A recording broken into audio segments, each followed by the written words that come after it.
Hello, this is Wrath, and these are 6 must-know mechanics of Guilty Gear for players of all levels. Note, this video will not go over Roman cancels, as that will be done in a later video. First mechanic we'll start with are air dashes. Air dashes are a core element of Guilty Gear, and many other anime-style fighting games like it. They offer unique mobility that often gives the games a very fast-paced nature, due to the characters flying around on screen. Now, air dashing is done by jumping to the air and double tapping any direction. Forwards or backwards, they carry some momentum as landing.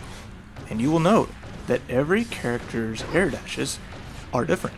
They have different lengths. It's the same startup, but they'll go different speeds as well. Being a core aspect of Guilty Gear, many players may tunnel vision to using air dashes as the end-all be-all to move around.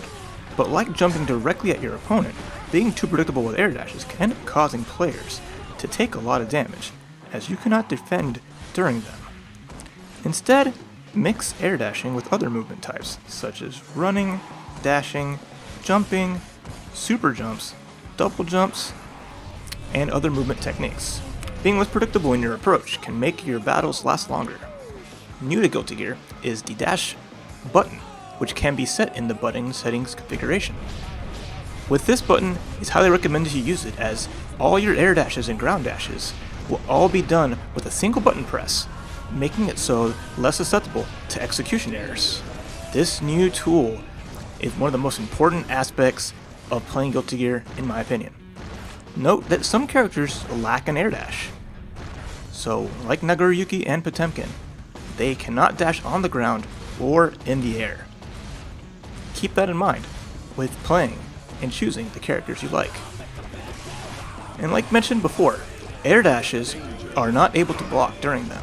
So a normal jump you see Mei blocking, but during an air dash, Soul is able to air-to-air her and she's not able to hold back and block. Keep that in mind as you're flying around and your opponents are dealing with your antics. So don't be afraid to use this tool, as it is extremely useful when approaching your opponent, but again, predictability can really hinder you if you're not careful.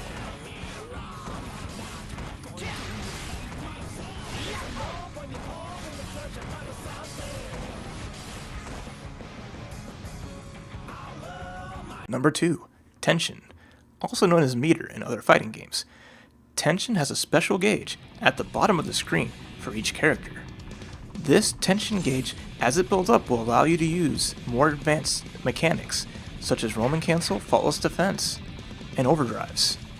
Common offensive actions will allow you to gain tension over time. An example you'll see here, Soul walking forward will build tension, as well as running forward, attacking, forcing the opponent to block, and having the opponent get hit by attacks. All of these actions build up tension to varying degrees, but the common denominator is that being on the offense will give you this valuable resource faster than anything else. So keep that in mind as you're playing your matches, and don't stand still for too long, or else you'll find yourself on the back foot when it comes to this very important meter. As said before, special mechanics that use this are Roman cancel, overdrive, and Faultless Defense. Each of these actions use the tension gauge to varying degrees. Roman cancels typically will cost you 50 tension. Faultless Defense will drain your tension over time, and overdrives as well, like Roman cancels, will use 50 of that tension all at once. So keep that in mind with how much tension you have at any given moment, and utilize this meter to great effect. Also note that Roman cancels will diminish your gain of tension severely for a period of time. So even if you get a hit and you use your Roman cancel, you will not get as much bar as you did before. Other actions do not affect this very much, such as FD or overdrives, so you'll still get meter afterwards, so make sure you keep moving forward. Any good Guilty Gear player will focus on using their meter as effective as possible without squandering it, to maximize damage and opportunities to take the match.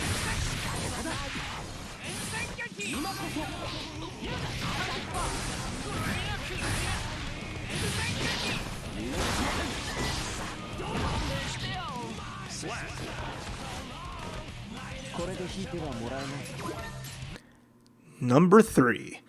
Burst! If there's one mechanic that is synonymous with the Guilty Gear series, it is the art of the burst.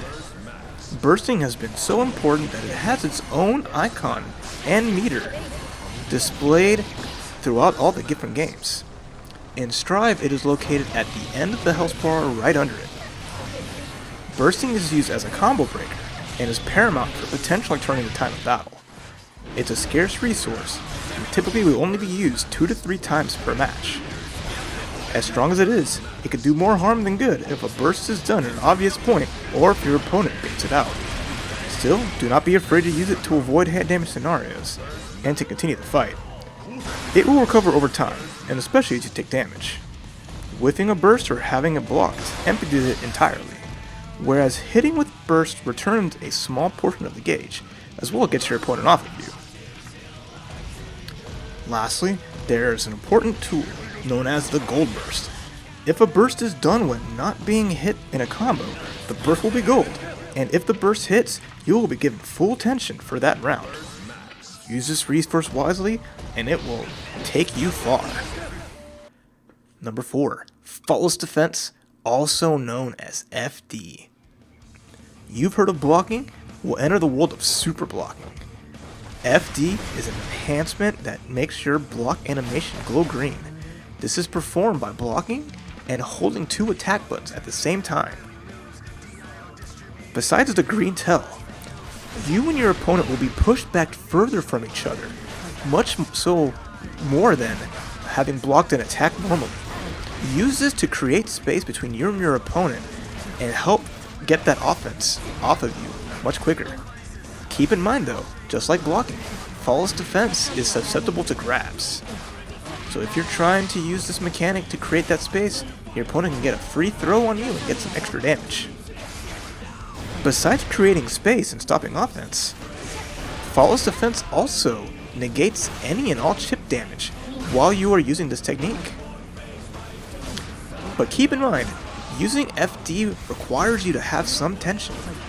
If you are low on your gauge, or if you Faultless Defense way too much, you can easily run out of your tension gauge, and even if you create space, you will not have any of this resource left over to create any offensive actions such as moment cancels or overdrives. But still, FD is a very strong tool that has many uses. Another facet of Faultless Defense is specific to characters like Leo and Giovanna, who have dashes that travel a set distance. You can use your FD during these dashes to stop them short. This makes it so you don't travel the full distance and you can create the space that you want and desire by using FD. You are still able to block during these dashes, so don't think that you have to use FD to prevent yourself from taking damage.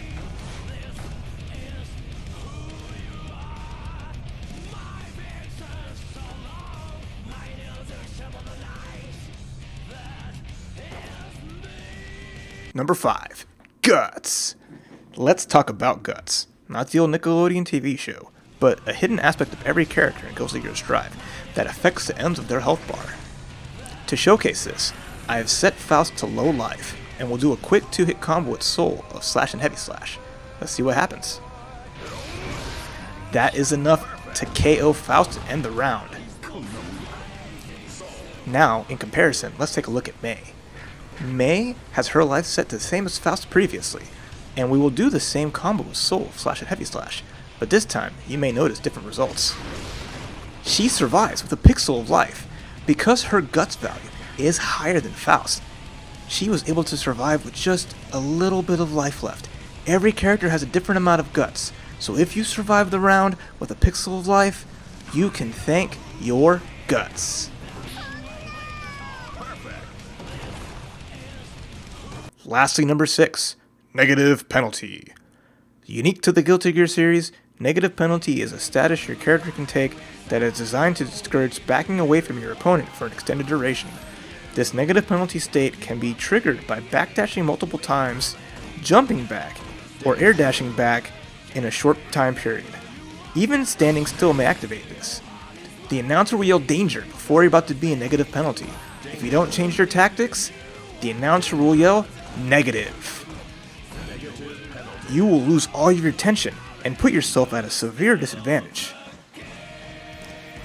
Take care not to play too defensive, and always charge forward, but carefully so you don't get hit for being careless. Guilty Gear is a game that rewards offense heavily, so keep that in mind before you attempt to play way too defensive and lose all your resources.